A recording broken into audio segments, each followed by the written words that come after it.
এক শ্রেণীর দলের সাথে তারই শ্রেণীর এক দলের সাথে আরেক দলের ক্ষমতার যে ট্রানজিশন, সেইটার জন্য সমষ্টিকে বের করে রেখেছিল এখানে সংসদীয় নির্বাচনী ব্যবস্থা।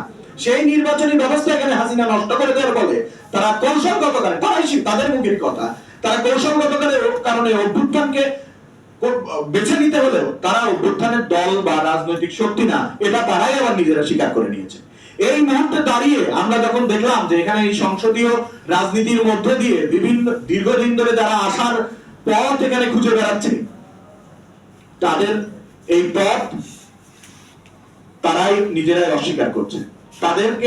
তাদের সামনে যে সব থেকে পরীক্ষিত পথটা প্রমাণিত হলো, সেই পথকে তারা অস্বীকার করে, সেই পথকে তারা ইগনোর করে, স্কিপ করে এখানে তাদের যে পুরাতন যে সংসদীয় নির্বাচনী ব্যবস্থা, সেই ব্যবস্থার মধ্যে তারা ফিরে যেতে চাইল এবং তারা বাধ্য, কারণ তারা এখানে কোনোভাবেই অভ্যুত্থানকে তাদের ক্ষমতা পরিবর্তনের পথ হিসেবে রাখতে পারে না। কারণ ওই যে জনগণ এখানে সরাসরি অভ্যুত্থানে অংশগ্রহণ করে, নির্বাচনে নানাভাবে জনগণকে প্রভাবিত করা যায়। এখন আমরা জুলাই অভ্যুত্থানের মধ্যে দিয়ে পরিষ্কারভাবে এখানে বল প্রয়োগের সঠিক পদ্ধতিটা পেয়েছি, কিন্তু আমরা যেটা শিক্ষা নিয়েছি এবং জনগণের হাতে ক্ষমতা যে পথ, সেই পথ নেওয়ার জন্য আমাদের যে অবজারভেশন, সেটা হচ্ছে পরিষ্কারভাবে এখানে জনগণের পরিকল্পিত অভ্যুত্থান। এখানে আমরা দেখেছি জুলাইয়ে বিভিন্ন শ্রেণী পেশার মানুষ ভীষণ নিপীড়নের মুখে একটা বিস্ফোরণের মাধ্যমে এখানে ব্যাপক আকারে এই প্রতিরোধ গড়ে তুলে প্রাণ দিয়ে এখানে তার ক্ষমতা বা তার যে আকাঙ্ক্ষা সেটাকে পূরণ করেছে। সে একটা ফ্যাসিস্ট রেজিমকে ফেলেছে, কিন্তু তার সুনির্দিষ্ট কর্মসূচি ভিত্তিতে সে ফেলেনি। সে জানতো না যে এই সরকারকে ফেলে সে কোন রাষ্ট্র প্রতিষ্ঠা করবে। সেই রাষ্ট্র কি এখানে যে কয়েক হাজার কোটি টাকা, লক্ষ লক্ষ কোটি টাকা জনগণের পকেট থেকে মেরে যে হাসিনাকে সেই টাকা দিয়ে নির্বাচন করতে সহায়তা করা এস আলম, বসুন্ধরা গ্রুপ, এদের সম্পত্তি বাজেয়াপ্ত করবে? অভ্যুত্থানের পরে কি এদের টাকা, লাখ লাখ টাকা, যে টাকা তারা লুটপাট করেছে, সেই টাকা কি এখানে তাদের হাতে থেকে কেড়ে নেবে?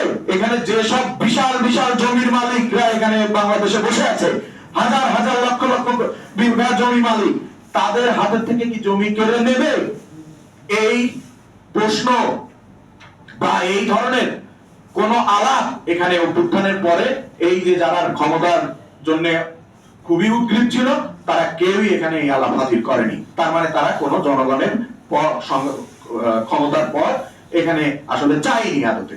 তাহলে জনগণের ক্ষমতার পথের জন্য এমন একটা কর্মসূচি লাগবে, যে কর্মসূচিতে এই পথকে বা এখানে ক্ষমতা দখলের যে সুনির্দিষ্ট পরিকল্পনা, সেই পরিকল্পনা নিয়ে এখানে একটা অভ্যুত্থান হবে। এবং সেটা যে সম্ভব, সেটা আমাদের জুলাই দেখিয়ে দিয়েছে। এবং সেটার জন্য কি করতে হবে সেটার আলোচনা, আমাদের রাজনৈতিক আলোচনা, এবং এখানে নেতৃবৃন্দ আছেন, আলোচনা করবেন, এবং সেই পথেই আগামীতে অভ্যুত্থান হবে। এবং সুনির্দিষ্ট সংগঠিত জনগণের এই অভ্যুত্থানের মধ্য দিয়ে এখানে একটা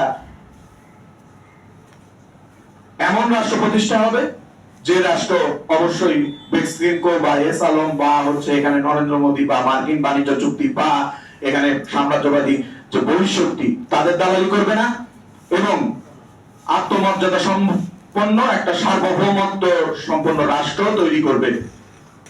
এটাই হচ্ছে আমাদের জনগণের ক্ষমতার পথ বা জনগণের ক্ষমতার পথে কিভাবে যেতে হবে, সেইটা জুলাই আমাদেরকে দেখায়।